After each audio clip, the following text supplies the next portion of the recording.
Welcome to Cool Talk and part 2 of the history of the world. We're going to hop around a little bit because there's many civilizations coming up all over the earth. For the moment, we're in Mesopotamia, and in particular, Sumer. Now, Sumer means the land between two rivers. The original name was Matum, which means the land, or, in ancient terms, the land of Ker.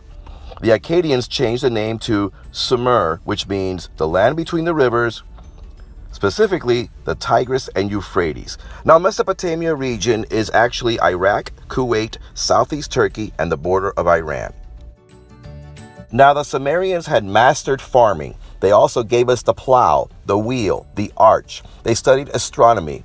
But in particular, their greatest achievement was their advances in writing. So let's talk about writing a bit.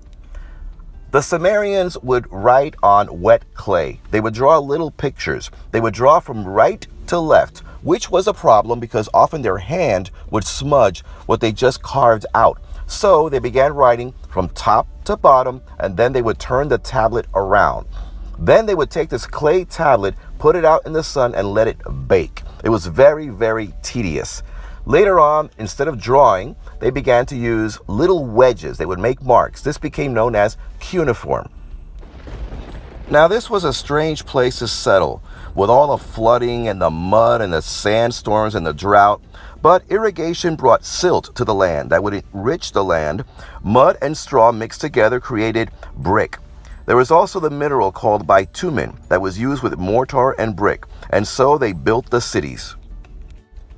Now, Sumer was founded in 6500 BCE. 1 millennium later, they had so much surplus, they began to trade with other city-states. The trade routes had begun. And with all these advances and all the population growth came the need for mathematics. Population growth brought the need for weights and measures, to measure plots of land, private property, to tax individuals, to study the seasons, to study the weather, to study the stars, to measure time. So let's talk about numbers and the importance of them. Believe it or not, there are some tribes, Aboriginal tribes in Australia, that still to this day do not use mathematics.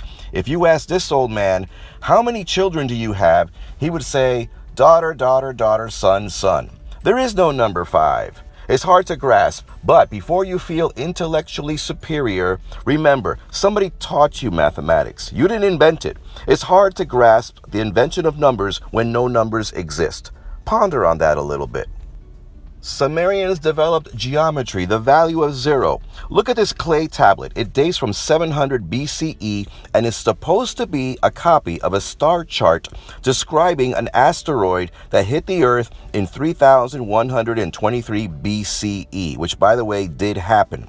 Now, some feel that the event and the dates equates to the destruction of Sodom and Gomorrah, but Bible scholars, even though they're excited, the evidence is still inconclusive. The Sumerians believed in many, many gods. How many? 10? 100? No. Over 3,000. With all the construction that was going on, they needed a huge workforce. They needed farmers, carpenters, shepherds, seamstresses, metal workers, pot makers, military, weavers, overseers, irrigation experts, astronomers, and countless laborers. And this was not a luxury, it was a necessity.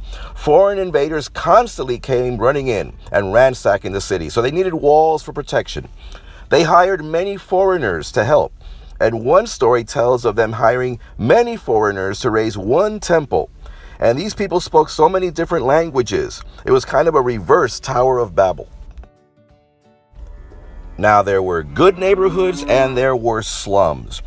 Everybody, however, slept on the roof on top of reed mats. There were rich people, palace officials, and priests, but there were less rich merchants, and then there were the slaves. Now it's time to talk about Gilgamesh, the king of Uruk, and the Sumerian masterpiece, the writings, the Epic of Gilgamesh.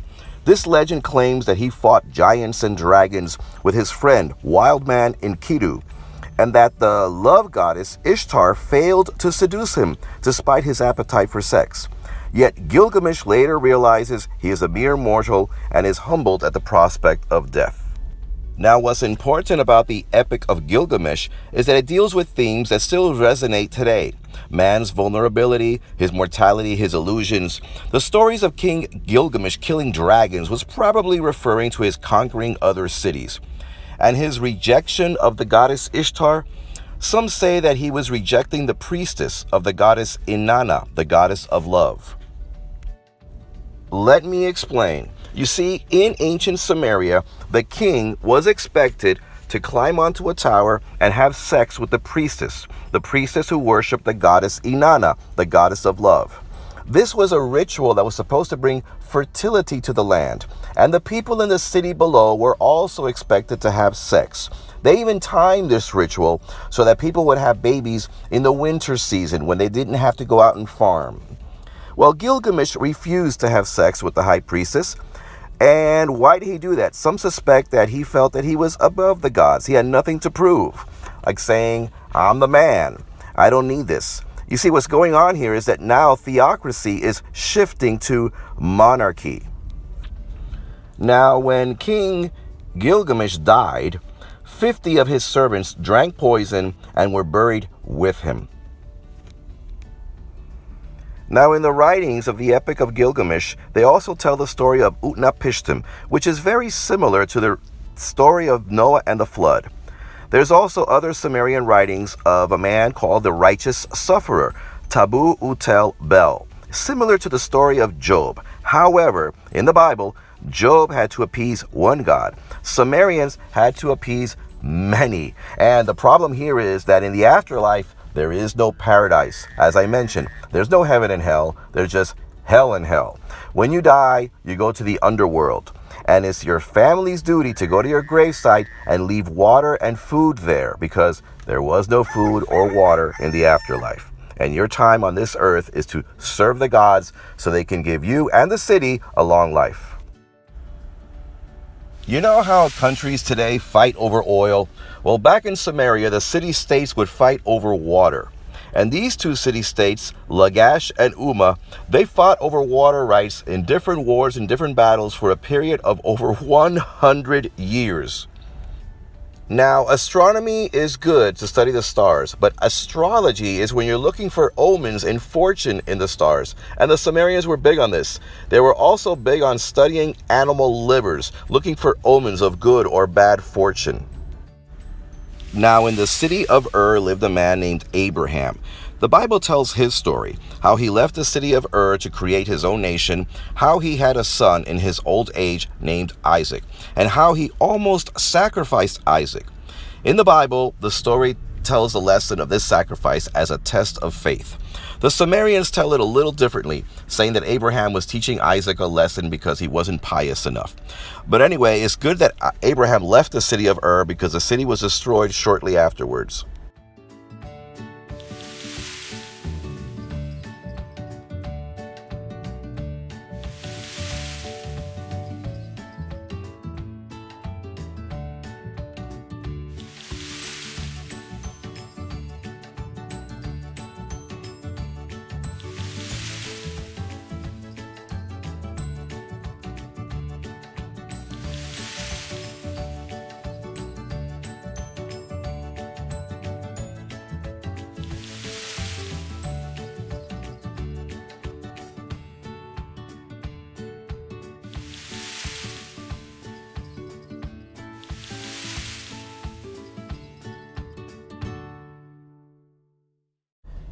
Now the Sumerians, with all their advances, were never able to unite. They were always just a series of city-states that would fight among themselves and once in a while would unite against a common enemy, a foreign invader. They never developed an empire. And for that, now it's time to talk about the Akkadians.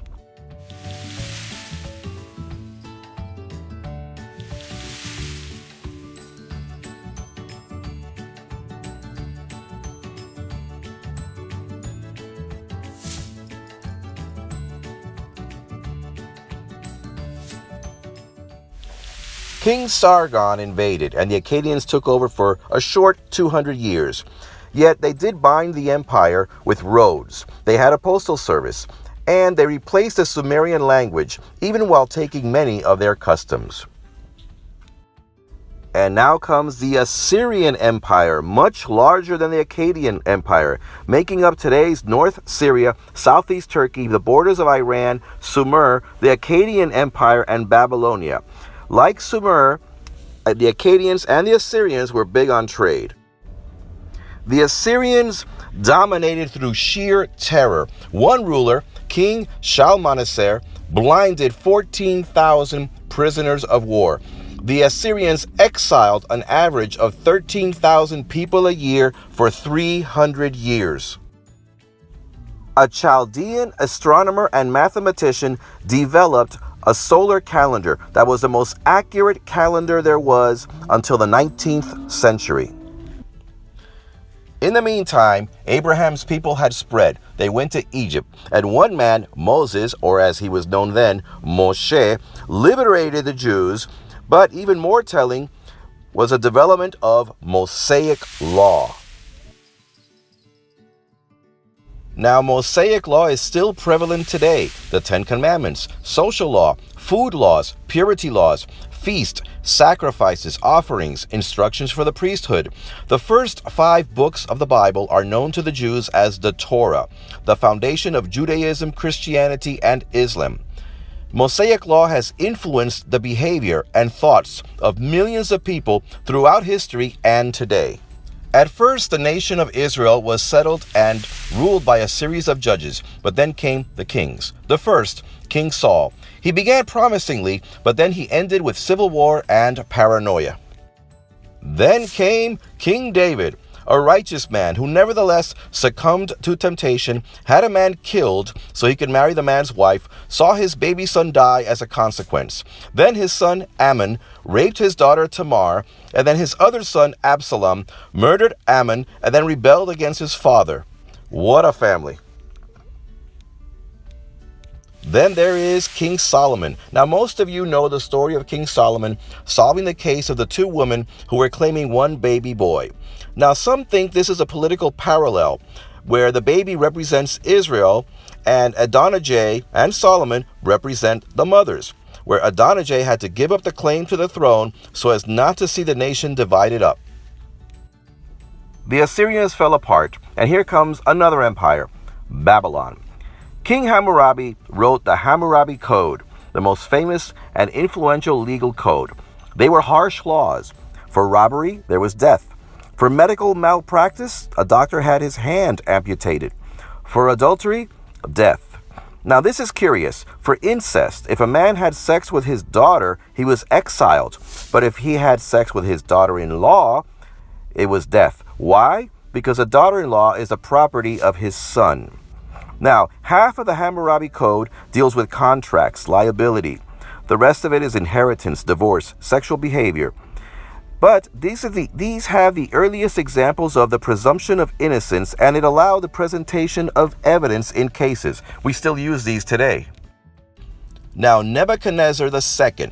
He was king of Babylon for 43 years. At 27, he helped conquer the Assyrians and became king at 29. He subdued the border regions, he put down a rebellion within his kingdom, and he took Jerusalem from King Zedekiah of Judah. He exiled the Jews. But at the end of his life, however, he was possibly insane, paranoid of everybody, and paid no heed to his sons or daughters. You may have heard of the legendary Hanging Gardens of Babylon, one of the 7th wonders of the ancient world. Well, we haven't found any physical evidence of them, which means that either they never existed or they were destroyed. Because of the influence of the Bible, particularly in the book of Daniel and Revelations, Babylon is known as the whore, a place of excess, corruption, and decadence. Then came the Persian Empire, led by Cyrus the Great, who would found the empire, and his successors would make it even bigger. He was king for 30 years, conquering lands, even until the day he died in battle. But Cyrus was a different kind of king. He respected the customs and religions of those he conquered. He was a master politician who believed in human rights. He allowed the Jews to come back. In later years, Alexander the Great would look at him as a role model. Zoroaster started the first world religion, a movement that spread throughout Persia and has lasted for thousands of years.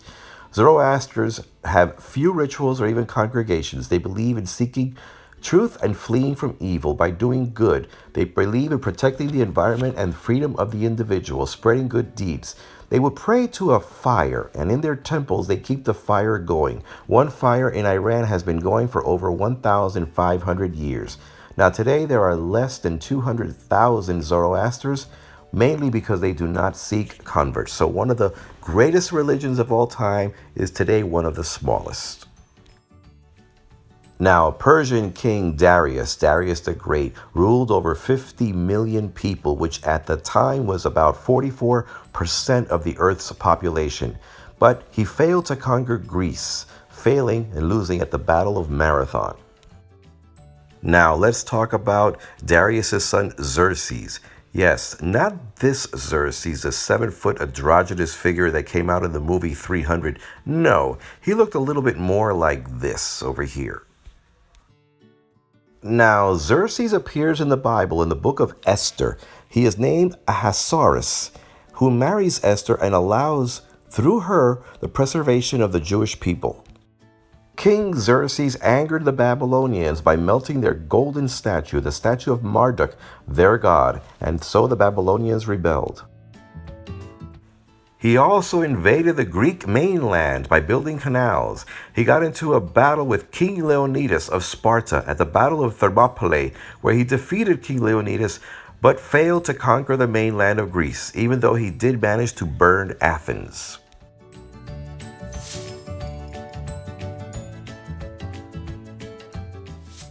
Over a century later, the king of Macedonia, Alexander the Great, avenged the burning of Athens by invading Persia. He managed to take over the empire and extend the biggest empire the world had ever known up to that point.